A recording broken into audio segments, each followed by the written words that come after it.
represent, and having grown up in this area, as well as Senator Spruill and Senator Spruill's kids, we were just talking on the phone just yesterday about the founders of this hospital and what this hospital means to our community.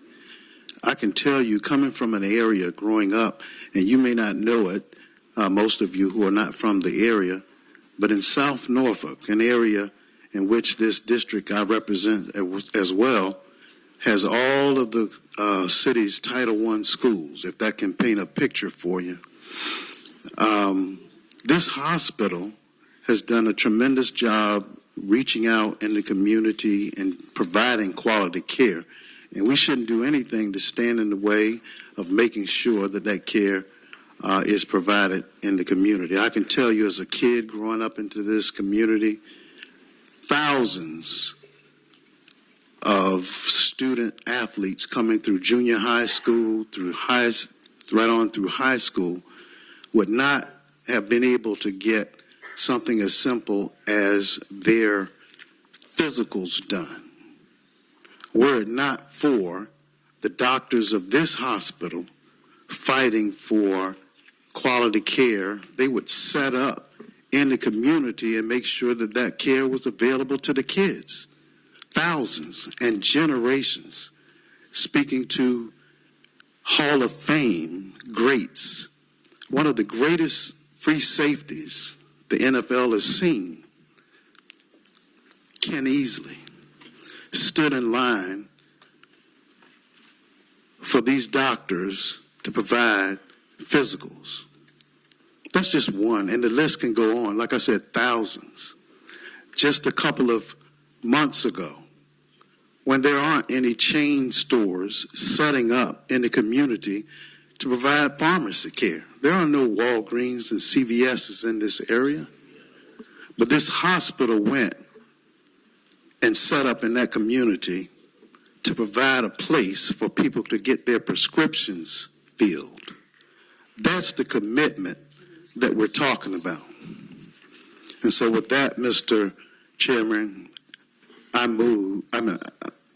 urge this committee to vote in favor of providing quality care in this community by reporting this bill. Thank you. Delegate Rasool. Thank you, Mr. Chairman. Speaking of the bill. Gentleman has the floor. Thank you, Mr. Chairman, members of the committee. I hope that powers that be take note. Chesapeake has a great case to be made here. The problem is that we've had so much protectionism around COPN that it's prevented us from making some meaningful reforms that we need. The issue at hand is that this is not how we make good public policy. We can't have everyone coming up here and jostling, trying to figure out what piece of legislation are we going to carve out for our individual markets. That's going to be whoever has the most political weight. And look, I'm just as scared of Senator Lucas as many of you all are. These are, yeah, that's right. These are facts. But the frustration has been that there has been so little movement that people are ready for meaningful reform. The reason why we have Certificate of Public Need, the process, is because we mandate that our hospitals provide certain services, and we have a broken reimbursement system. So the broken reimbursement system is protected by Certificate of Public Need, and we get that. The issue is that we need meaningful reform, maybe based upon utilization rates. There's some ways to do that. So what we have coming back on over, for example, from the Senate, is that a senator held a different bill hostage and tacked a carve-out onto one of their bills, onto a different bill. And that's what we're going to do, is play these games. So I'm very sympathetic to what Chesapeake is trying to do, and I think they make a great case.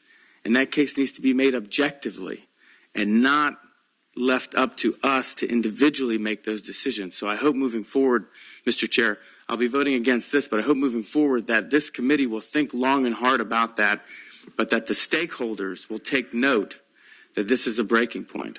Thank you, Mr. Chairman. Thank you. And there's no request to speak lights on. Delegate Adams. Thank you, Mr. Chairman. I very much respect my good friend, Delegate Rasool. However, I completely disagree with the characterization, and I want to again say that bad policy, I think it really depends on how you're defining it, and I think also, we have seen in this session where we have made carve-outs in policy specific to a community, and everybody thought it was fine. One of those would be ranked choice voting. It does not impact people's daily life. It does not siphon funds from a hospital that is serving a community. It does not impact the day-to-day thoughts of any particular community, and yet we think that that is okay to do. This is a bill that is not playing or jostling. It is a bill that will actually potentially be a good thing for the community, and it will be a lesson for us as policymakers to know what, in fact, the consequences of our actions are. Thank you, Mr. Chair. Okay. Without further discussion, let's vote on this bill.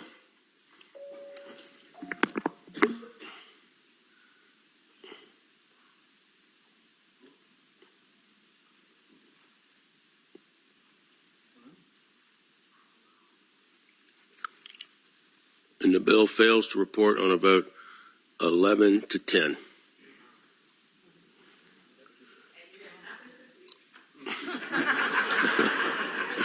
Thank you, Senator Lucas. Go. I'm going to bring the amendment up. Mr. Chairman. Mr. Chair. Mr. Chairman. Okay. Mr. Chairman. Delegate Hope. Mr. Chairman, having voted on the prevailing side in which we just failed to report Senator Lucas's Senate Bill 983, I'd like to reconsider that vote. And the reason why is because I do think that we should create a sense of urgency around this issue. And I'd like to amend the bill to have a reenactment clause on the bill. Okay. All in favor of reconsidering vote, say aye. Aye. Okay. In opposition, no. So the bill is back before us, and We can continue the bill. And Mr. Chairman, point of order. Delegate Orak.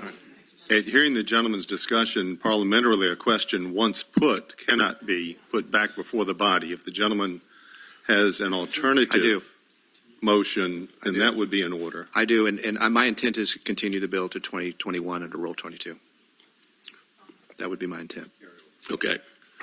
So the bill is before us, and a motion. You have a motion. Is there a second to continue to 2022?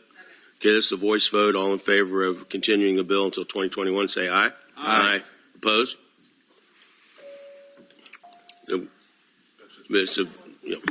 Okay. Delegate Hope. Thank you, Mr. Chairman. Moving on, Senate Bill 993, patroned by Senator Locke.